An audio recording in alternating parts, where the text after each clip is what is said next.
गत निर्वाचनमा वामपन्थी पार्टीहरूले बेहोरेको पराजय र त्यसबाट उत्पन्न डिप्रेसन बारे हामीले छलफल सुरु गरेका हौं।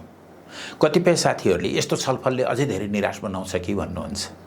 त्यसमा मेरो भनाइ कति मात्रै छ भने यदि त्यसै हो भने हामी अझै धेरै निराश हुन तयार हुनुपर्छ। किनभने हामीले हिज इतिहासको गतिलाई बुझ्न सकेनौं र यो अवस्था आयो। र आज पनि हामी किन यो आयो, कुन ऐतिहासिक सन्दर्भमा यो आयो, कुन सामाजिक सन्दर्भमा यो आयो, कुन भूराजनीतिक सन्दर्भमा यो आयो भन्ने बारेमा हामीले छलफल नगर्ने हो भने हाम्रा लागि निराशाका दिन अझै धेरै छ। यो सरकार आयो, अत्यधिक लोकप्रियताका साथ आएको छ, त्यत्रो मतका साथ आएको छ। त्यो भनेको असाधारण संवैधानिक र राजनीतिक सामर्थ्यका साथ आएको छ। आएपछि पनि उसले आफ्ना काम फटाफट सुरु गरेको छ। संविधानमा हात हालेको छ। उसले 24 घण्टामा सुकुम्बासीहरू निकालेको छ। सामुदायिक र कतिपय पेशागत सङ्गठनहरूमाथि प्रतिबन्धको कुरा गर्दैछ। भ्रष्टाचार विरुद्धको ठूलो जिहाद छेड्छु भनेर लागेको छ र त्यसका लागि आफ्नो केही प्रक्रियाहरू पनि सुरु गरिसकेको छ। यसलाई हेर्दाखेरि आगामी दिनमा अझै धेरै कुरा हुनेवाला छ।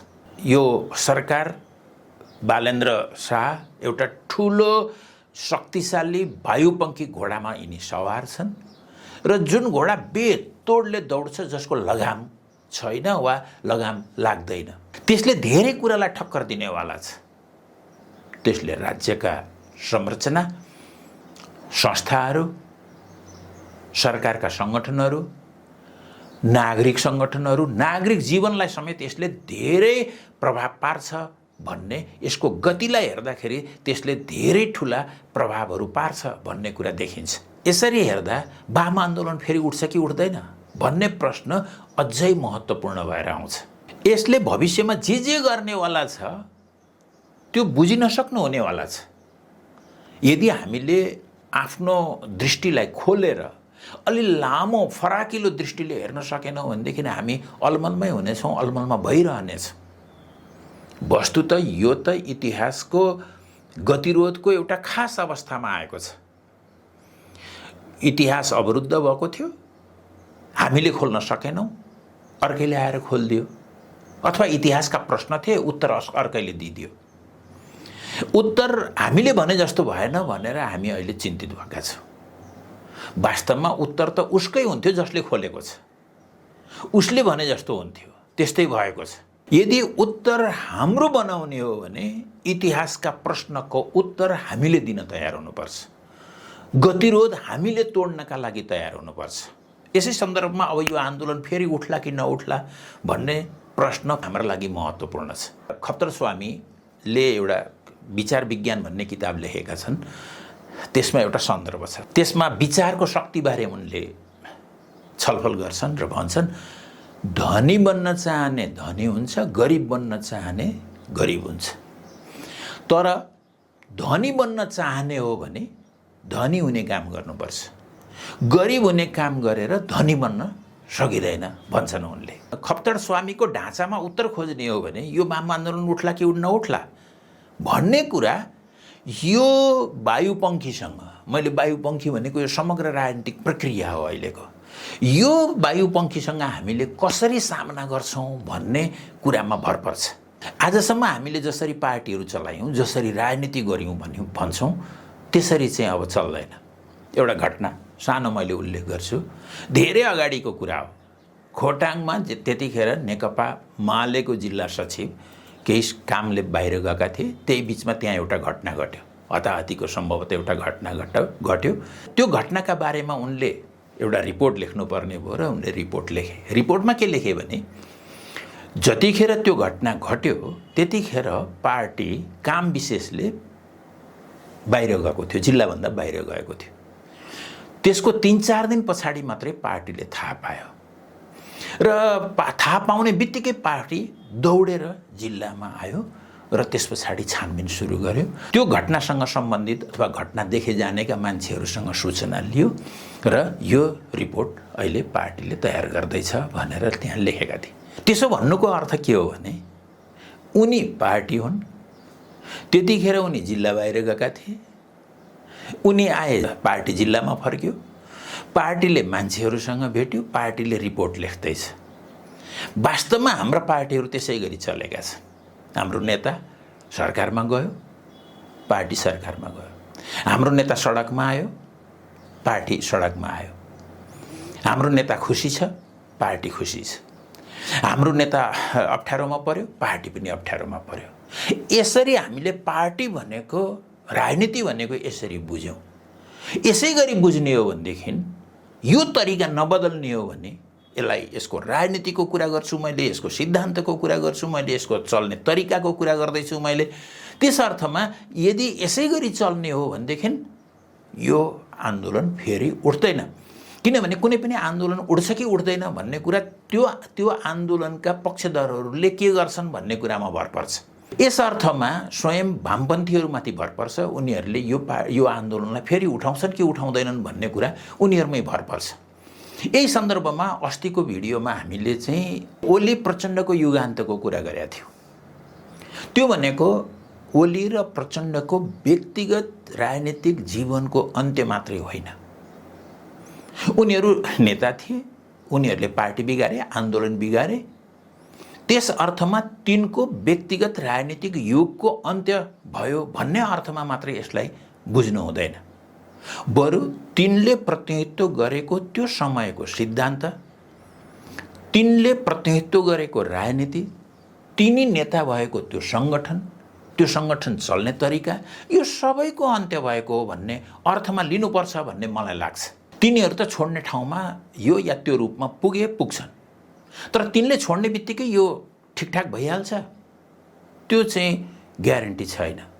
किनभने त्यो समयको राजनीतिको, त्यो समयको सिद्धान्तको, त्यो समयको सङ्गठनको विकल्प के हो भन्ने बारेमा हामीले राम्ररी छलफल गरेका छैनौँ। र स्वयं प्रचण्ड र ओली पछि त्यो ठाउँमा जो जान्छु भनेर सोचेका छन् ती साथीहरूले पनि यस विषयमा छलफल गरेका छैनन्। अहिले आम रूपमा हेर्दाखेरि वामपन्थीहरूमा केही आशंका छन्, केही प्रश्न छन्, केहीमा डर छ, केहीमा पलायनको प्रवृत्तिहरू देखिन्छ, भागदौड जस्तो देखिन्छ, केहीमा विरोध देखिन्छ।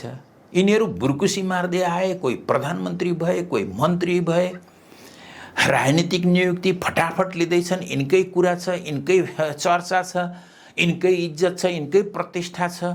यस खालको ईर्ष्याले वा कुण्ठाले ग्रस्त भएर हामीले यो नयाँ राजनीतिको विरोध गरेर वाम आन्दोलनको बाटो फेला पर्दैन। यसलाई त हामीले आजको विश्व सन्दर्भमा हेर्ने हो, इतिहासमा हेर्ने हो, समाजको गतिको प्रवाहमा हेर्ने हो, बुझ्ने हो, सबभन्दा राम्ररी बुझ्ने हो, अचूक हिसाबले बुझ्ने हो र त्यसका परिणामहरूलाई सामना गर्ने हो। त्यस अर्थमा हामीले यसको प्रवाहलाई हेरेर, यसको गतिलाई हेरेर, यसको चरित्रलाई हेरेर अबको वाम आन्दोलनको बाटो पत्ता लगाउने हो। बाटोको बारेमा यक्ष प्रश्नमा केही सन्दर्भ छ। यक्षले प्रश्न गर्छन् युधिष्ठिरलाई, बाटो के हो भनेर प्रश्न गर्छन्।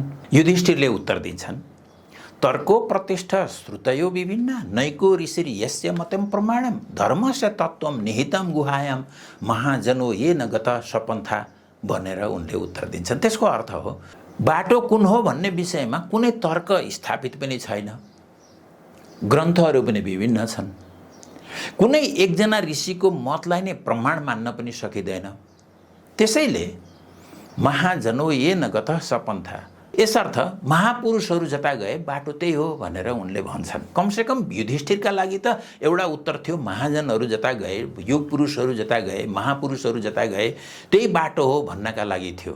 दुर्भाग्यले नेपाली राजनीतिमा बाटो देखाउनका लागि हामीसँग कुनै महापुरुष छैन, कुनै ग्रन्थ छैन, बनाऊ बाटो, ठ्याक्कै यो बाटो हो, यसरी जाने, त्यहाँ घुम्ती आउँछ, त्यस पछाडि यता घुम्ने, त्यसपछि अगाडि जाने, यस खालले बाटो बताउने कुनै महापुरुष हामीसँग छैन।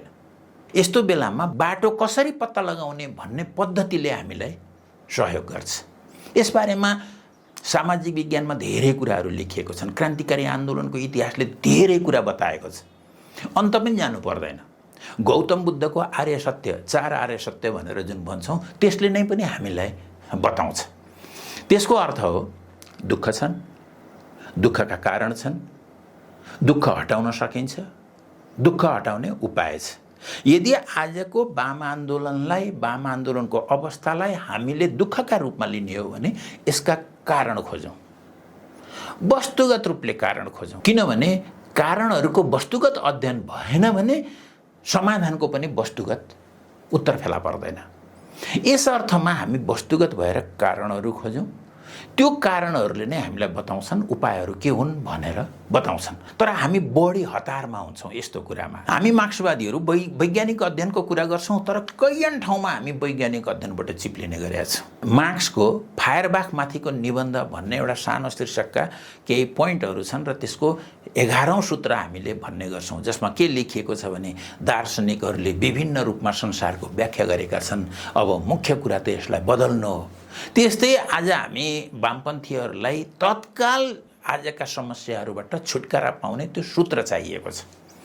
हामीले के बुझ्दैनौँ भन्दाखेरि त्योभन्दा अगाडि त्यो 11औं सूत्र हो मार्क्सको, त्योभन्दा अगाडि 10वटा सूत्र छन् र त्यहाँ धेरै ठाउँमा कसरी कारणहरू पत्ता लगाउने, अघि गौतम बुद्धको सन्दर्भ हामीले उठाए जस्तै यो जीवनका वास्तविकतालाई कसरी पत्ता लगाउने हो, त्यसको मेथड के हो भन्ने बारेमा चाहिँ मार्क्सले व्याख्या गरेका छन्। ती कुराहरू हामीले कम चर्चा गर्छौँ र हामीले संसार बदल्ने हो, हिम्मत गरेपछि संसार बदलिन्छ, हिम्मत सबभन्दा ठुलो कुरा हो भनेर भन्छौँ। मानौ हिम्मतको ठेक्का नै हामीलाई परेको छ जस्तो गर्छौँ। अस्ति सुदन गुरुङले राजीनामा दिएकै दिन एकजना ठुला नेताले भाषण गरे। उनले भने चाँडै कम्युनिस्ट आन्दोलनको उभार आउँछ। योभन्दा स्वैर कल्पनाको कुरा के हुन सक्छ? यसरी कार्यकर्तालाई काल्पनिक हिम्मतले सुसज्जित गरेर क्रान्ति अगाडि जाँदैन, वाम आन्दोलन अगाडि जाँदैन। खासमा हाम्रा पार्टीहरू, नेताहरूका कस्ता स्वैर कल्पनाले चल्दै आए भन्ने कुराको यो उदाहरण पनि हो। यसरी अब चल्दैन। हामीले अघि 4 आर्य सत्यमा कुरा गरे जस्तै त्यो कारण खोजौँ। त्यो कारणका आधारमा हामीले नयाँ सम्भावनाहरूको खोजीमा लागौँ। हामीसँग कोही महापुरुष अहिले बाँकी छैन, त्यसैले सामूहिक बुद्धिको प्रयोग गरौँ, त्यसका लागि छलफल गरौँ। हामी कसैसँग पनि भविष्यका सबै प्रश्नको अलरेडी उत्तर बनिबना उत्तरहरू कहीँ पनि छैनन्। हामी त्यो ठाउँमा छौँ।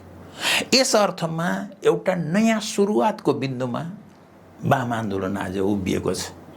यो बेला कुनै एकजना वा दुईजना नेता तिनको कमिटीले निर्णय गरिदिन्छ र सबै आन्दोलन अगाडि जान्छ भनेर सोच्यौँ भने यो ठुलो गल्ती हुनेछ, ऐतिहासिक गल्ती हुनेछ। यसमा त आज सबैले सामूहिक विवेक प्रयोग गरेर, सामूहिक बुद्धि लगाएर, सामूहिक अध्ययन गरेर निष्कर्ष निकाल्नु पर्नेछ। वास्तवमा यसमाथि जति छलफल हुनुपर्ने हो त्यो तहको छलफलै भएको छैन। यसर्थ छलफल गरौँ, अध्ययन गरौँ भन्ने मेरो पटक पटकको अनुरोध हो। यसको अर्थ आजको हुन्डरीले नै समाजलाई सधैँ लतार्छ त्यो हुँदै होइन, त्यसको अन्त्य हुनेछ। तर त्यस पछाडि के हुनेछ? त्यो वामपन्थी हुनेछ वा अझ घोर दक्षिणपन्थी हुनेछ? त्यो कुरा चाहिँ हामी वामपन्थीहरूको आफ्नै योग्यतामा भर पर्छ। आगामी दिनमा हामी यो विषयमा छलफल गर्नेछौँ।